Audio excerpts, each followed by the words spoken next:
Hey guys, welcome back to Keith's Garage. Winter's here. It's time for winter projects. Last winter I rebuilt my engine. I still want to get into my Plymouth and deal with a clutch, but that'll come later. I still have one more project that I want to do. I've never done this before. This is new learning for me, but I've got 3 gear sets here, rear ends, that I've salvaged in different parts. And I've lined them all up here to show you.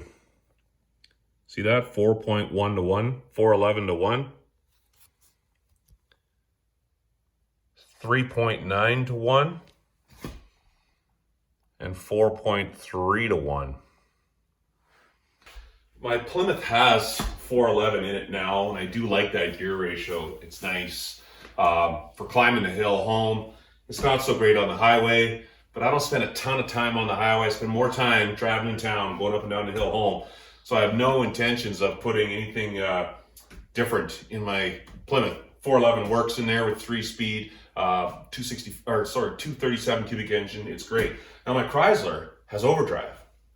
It has a 3.9 to 1 in it right now. I have a spare here, but I find that when I do drive it up and down the hill home, I'm always going third, second, speeding up, slowing down. And I think I want to go with a little taller gear ratio in there. I do not want to go with the 4.3 to 1. That is very tall. The 4.3 was probably used in the long wheelbase cars back in the day, maybe in taxis. I think there might even be a taller one available than that, maybe. In South America, Argentina, those types of very hilly, Chile, San Francisco, lots of hills, especially with a taxi, long wheelbase, you're going to want a really tall rear end like that. That 4.3 is a little bit much for me. I think I want to go with the 411 in my Chrysler. I've never taken one of these apart. I don't know if you have, but if you haven't, follow along. You might be wondering if you can handle one of these by yourself at home. Let's put it on the scale and see what it weighs, just so you know when you go to remove yours. It's not too bad, actually. 57.1 pounds as it sits. I think it's pretty manageable. So one of the things people ask a lot about rear ends here is backlash. What is backlash? It's the amount of play between the crown gear here and the pinion gear comes in down here. I'm going to take it apart and you'll see it, but just listen, I'll move it. I'll hold on to the input pinion. See, I can move that? That amount of movement there is gear backlash. Between the 2 gear sets, the pinion comes in and intersects down inside of there. That's your backlash. All right, I set up my magnetic base dial indicator here at the outside edge of the crown gear. And I'm going to measure backlash here. According to my book here, this is for my 1938 Chrysler. It says that the rear end backlash should be 6 to 10 thou. 6 to 10 thou. They list gear ratios in here too. They show 4.1 to 1 for a sedan, 3.9 to 1 for a coupe, 7 passenger. There you go, 4.3 to 1. Now that's for my Chrysler, which is where I'm going to put this. But I wonder what the backlash is for my Plymouth, which has a 411. Just curious. 5 passenger sedan P6, 4.1 to 1 rear end. That's exactly what I have. Backlash again, 6 to 10 thou. So let's measure this and see. I've got my gauge set at 0. Got it all the way forward. Now 6 to 10 thou. Now I'm pretty sure this gear set here is pretty worn. Look at that. 10, 15, 17 thou backlash. That's how you measure it. Too much.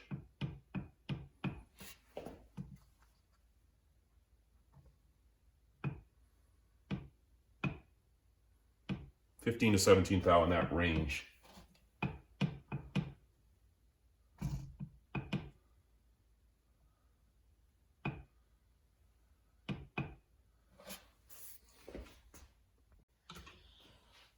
They say to adjust backlash, you move your bearings here, you open them up, they're locked, tabbed in here, and you can move the crown gear assembly over closer to the pinion, bring it in, suck it this way by adjusting these, by moving this one that way, pushing it over, then you'll reduce backlash there.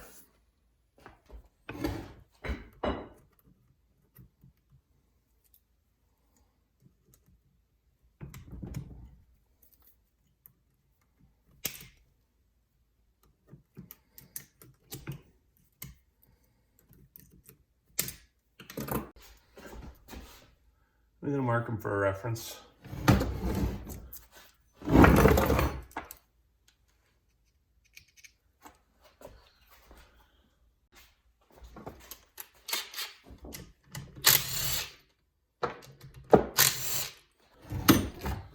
So I may be cursing myself later, right?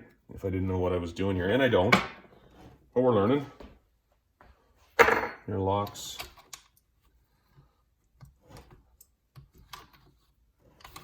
Doesn't want to come out.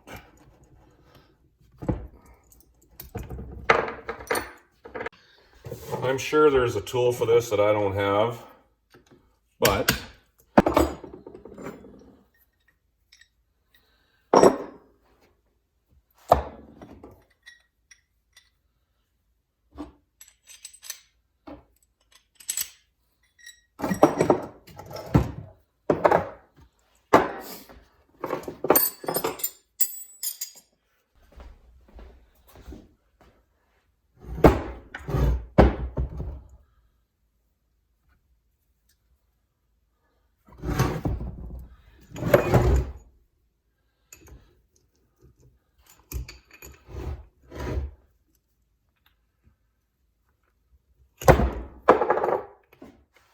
all right, so I've tried with my limited tools that I have at home, which is basically propane and some gear pullers, to get these bearings off, and that's not happening. So although this feature channel is about things that happen in Keith's garage, I think I'm going to have to reach out and call a friend.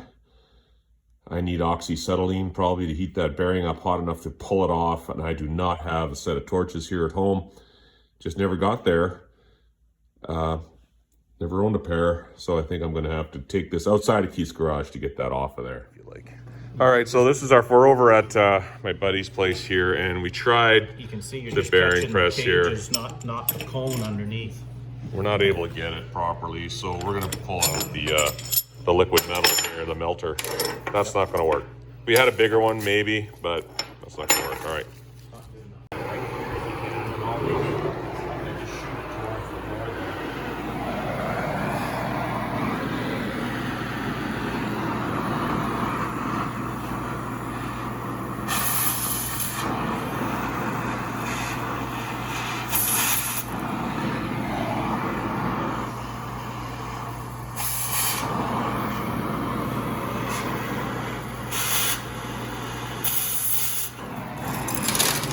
Like, that was quick. Yeah, it doesn't take long. No, to nip it, eh?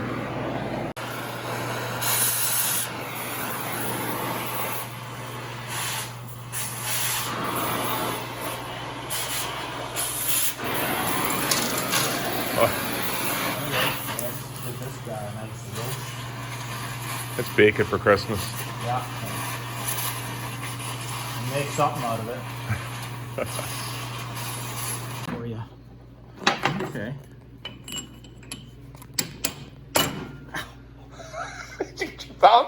Want me to do that? Take a break? That was not cool. It was right against Did you get right on there? Oh, let me do it.